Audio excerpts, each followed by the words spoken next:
Hi, in this video we will learn about how we convert the multiple, let's suppose, files into async blocks. Then we will execute all of them. So the purpose of this video is to show you, like in previous video, if you notice, like when we were uploading multiple images to the Firebase storage, in that case I was using async blocks, like converting the list of URIs into async blocks, then calling await all function. So that was doing like uploading one file first, then after uploading first file, then second file start uploading, then third, and so on. And that is how, like sequentially it's uploading one by one.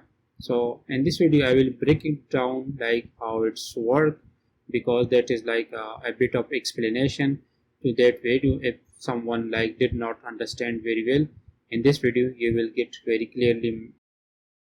So currently I'm doing in IntelliJ simple IDE. I'm not using Android Studio. Yeah, let's just get started to that part of code. So I will assume like the files, which is the list of strings. So I will assume that are the list of URLs I have in my files list.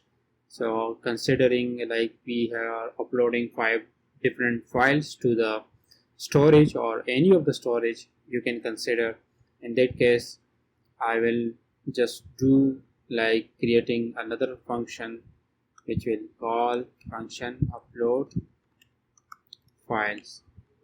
Then yeah, we'll call that function from the main list of string. We will consider that we are returning list of downloaded URLs or whatever message you are putting in into that list.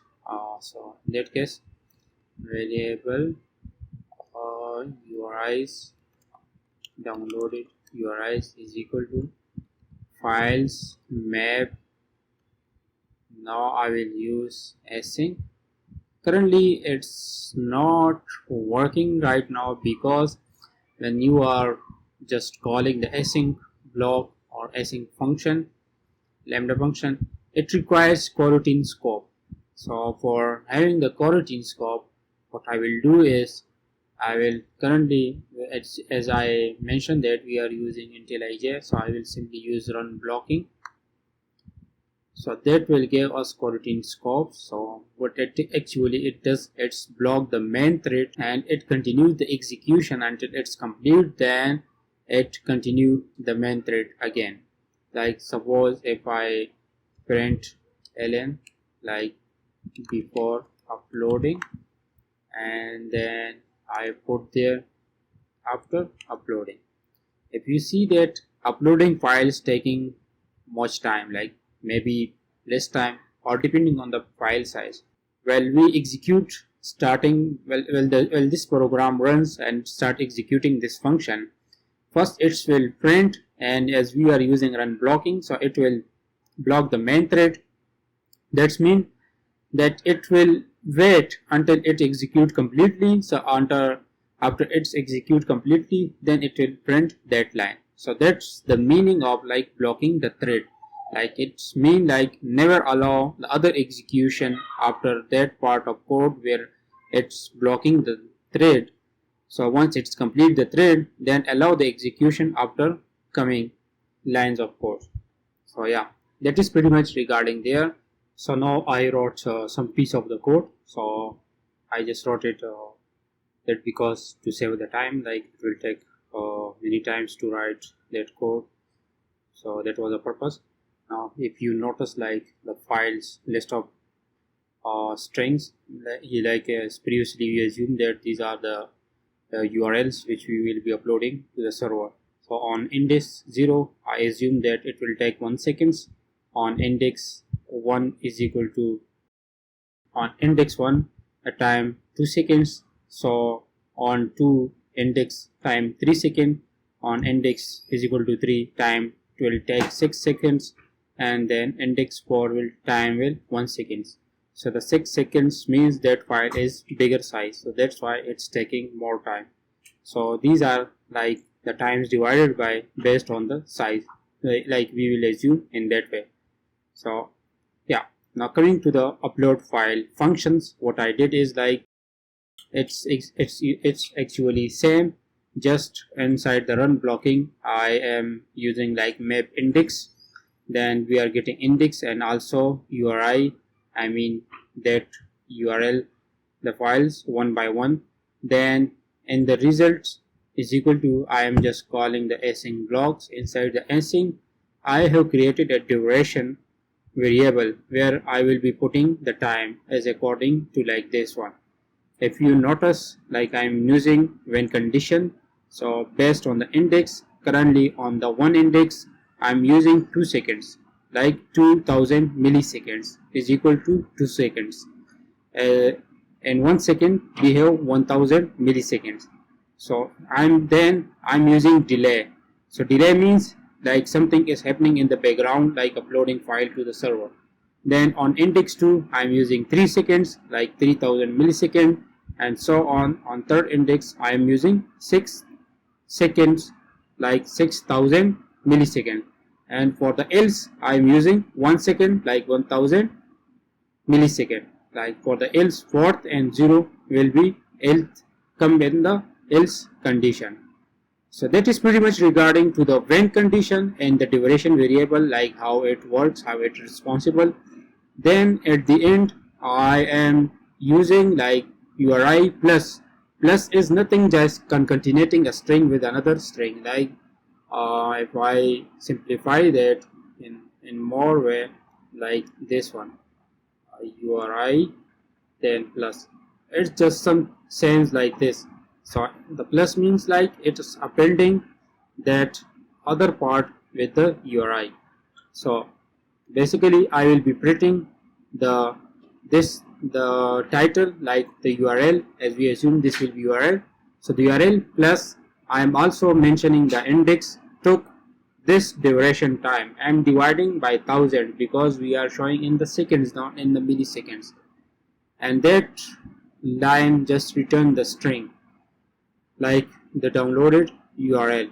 Currently I'm showing like the URL plus took time seconds, but in real life example we'll be just returning simple URLs. If you notice in the Firebase uploading file part, we will just returning a downloaded URL. Then await call, if you see await will just return a string, so that map like the list of files map into the list of URIs or URLs. Then I'm also printing the results.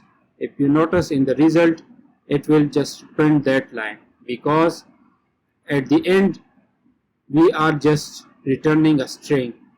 If I just put that way, it will return that empty string. If I just put 2, it will just give us like await is returning integer. That because our last line is like 2. So that's why the last line returning as a string, because we are returning string. The result will print that async block one by one, and also returning the results as well. If you notice, like the async block returns the result and the result is printing there, then also returning that result because we are mapping that files or list of files into the list of URLs. So that is how the map function work as well. Then at the end I have a statement after uploading, then returning download URIs. We can also print that the download URIs as well.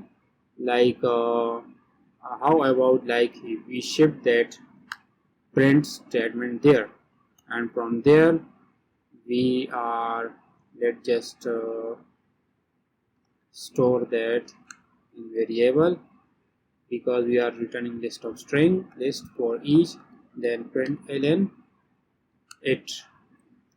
Okay, now I guess it's time to run the application and to see if it's working or not.